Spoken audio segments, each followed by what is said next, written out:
মার্কিন president Donald ট্রাম্পকে হত্যার ষড়যন্ত্রের অংশ হিসেবে যুক্তরাষ্ট্রের এক কিশোর তার বাবা মাকে হত্যা করেছে বলে অভিযোগ উঠেছে। 17 বছর বয়সী ওই কিশোরের নাম নিকিতা কাসাব।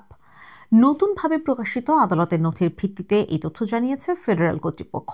সিএনএন এর সহযোগী প্রতিষ্ঠান WISN এর হাতে আসা একটি ফেডারেল হলফনামা অনুযায়ী নিকিতা কাসাব লিখিত নথি ও খুদে বার্তার মাধ্যমে মার্কিন প্রেসিডেন্টকে হত্যার আহ্বান জানিয়েছিল এবং মার্কিন সরকারকে উৎখাতের ডাক দিয়েছিল। তদন্তকারীরা এসব নথি ও খুদে বার্তা খুঁজে পেয়েছেন। তারা বলেছেন, তার বাবা মাকে হত্যার অভিযোগটি এমন একটি প্রচেষ্টার অংশ বলে মনে হচ্ছে যার উদ্দেশ্য ছিল তার পরিকল্পনা বাস্তবায়নের জন্য আর্থিক সামর্থ্য ও ব্যক্তির স্বাধীনতা অর্জন করা। উইসকনসিনে কিশোরটির বিরুদ্ধে 9টি ফৌজদারি অভিযোগ আনা হয়েছে। এর মধ্যে 2টি প্রথম শ্রেণীর হত্যা এবং 2টি মৃতদেহ লুকানোর অভিযোগ। আদালতের অনলাইন রেকর্ড এবং মার্চ মাসের শেষের দিকে দায়ের করা ওয়াউকেশো কাউন্টির অভিযোগ থেকে এমনটা জানা গেছে। এদিকে ফেডারেল তদন্তকারীরা 3টি অভিযোগ তদন্ত করছে বলে হলফনামায় উল্লেখ করা হয়েছে।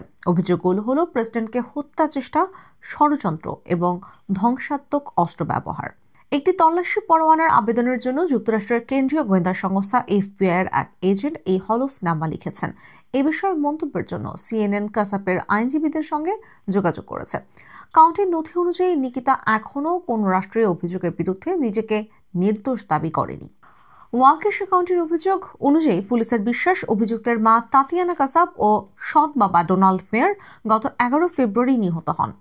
এর 2 সপ্তাহের বেশি সময় পর 28 ফেব্রুয়ারি দুজনকে গুলির আঘাতে মৃত অবস্থায় পাওয়া যায়। পরিবারটির বাড়িতে গিয়ে তাদের সুস্থতা এবং নিরাপত্তা নিশ্চিত করতে ওয়াউকেশো কাউন্টি শেরিফের ডেপুটিরা তাদের মৃত অবস্থায় দেখতে পান। ওই সময় অভিযুক্ত কিশোর বাড়িতে ছিল না। এছাড়া ডোনাল্ড মেয়ারের SUV গাড়িটি চুরি গেছে বলে জানায় কর্তৃপক্ষ। সেই সন্ধ্যায় ক্যানসাসের ওয়াকিনের পুলিশ বিভাগের কর্মকর্তারা এই গাড়িটি থামিয়ে অভিযুক্তকে গাড়ির ভেতরে পান বলে অভিযোগে উল্লেখ করা হয়। গাড়ির ভেতরে পাওয়া যায় নগদ $14,000 এবং $14,000 বেশি মূল্যের গয়না। এছাড়াও মেয়ারের কেনা পয়েন্টে 357 ম্যাগনাম রিভলভারটিও সেখানে ছিল। ফেডারেল হলফনামায় বলা হয়, ওয়াউকেশো কাউন্টি শেরিফের কার্যালয় একটি তল্লাশি পরোয়ানা পেয়ে অনুসন্ধান চালায় এবং কাসাপের ফোনে দ্য অর্ডার অব 9 অ্যাঞ্জেলস নামক একটি নেটওয়ার্ক সম্পর্কিত তথ্য খুঁজে পায়। এটি জাতিগতভাবে উগ্র ভাবাদর্শ লালনকারী নব নাৎসিদের একটি নেটওয়ার্ক। এছাড়াও শেরিফের কার্যালয় প্রেসিডেন্টকে হত্যা, বোমা তৈরি এবং সন্ত্রাসী হামলার বিষয়ে আত্মবর্ণিত একটি ইশতেহার সম্পর্কিত বিভিন্ন ছবি ও বার্তা খুঁজে পেয়েছে। FBI খুঁজে পাওয়া 3 পৃষ্ঠার একটি নথিতে ট্রাম্পকে হত্যা করে যুক্তরাষ্ট্রের রাজনৈতিক বিপ্লব ঘটানোর এবং শ্বেতাঙ্গ জাতিকে রক্ষার আহ্বান জানানো হয়েছে।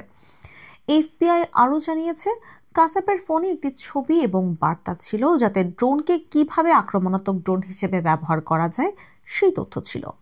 তারা জানিয়েছে, কাসাপ আক্রমণ করার জন্য ড্রোন এবং বিস্ফোরক কিনতে কিছু টাকা পরিশোধ করেছিল। তদন্তকারীরা আরও জানিয়েছে, তারা মেয়ারের ক্রেডিট এবং ডেবিট কার্ডের সামনের এবং পেছনের ছবি এবং একটি ব্যাংক অ্যাকাউন্ট ব্যবহারকারীর নাম ও পাসওয়ার্ডও পেয়েছিল। কাসাপের এক সহপাঠী শেরিফের কার্যালয়কে জানায়, কাসাব তাকে মার্চ মাসে বলেছিল যে সে তার বাবা মাকে হত্যা করতে চায়, তবে তার কাছে কোনো বন্দুক নেই। অভিযোগে বলা হয়, কাসাব পরে তার সহপাঠীকে জানিয়েছিল সে এমন একজন বন্ধু বানাবে যার কাছে বন্দুক আছে এবং সে তা চুরি করবে। আদালতের নথিতে আরও বলা আছে, কাসাব তার সহপাঠীকে জানিয়েছিল সে রাশিয়ার এক ব্যক্তির সঙ্গে যোগাযোগ করছে এবং তারা মার্কিন সরকারকে উৎখাত ও ট্রাম্পকে হত্যার পরিকল্পনা করছে। ওয়াউকেশো কাউন্টির অভিযোগে বলা হয়, তদন্তকারীরা কাসাপের ফোনে এমন বার্তা পেয়েছে যা নির্দেশ করে যে সে ইউক্রেন চলে যাওয়ার পরিকল্পনা করছিল।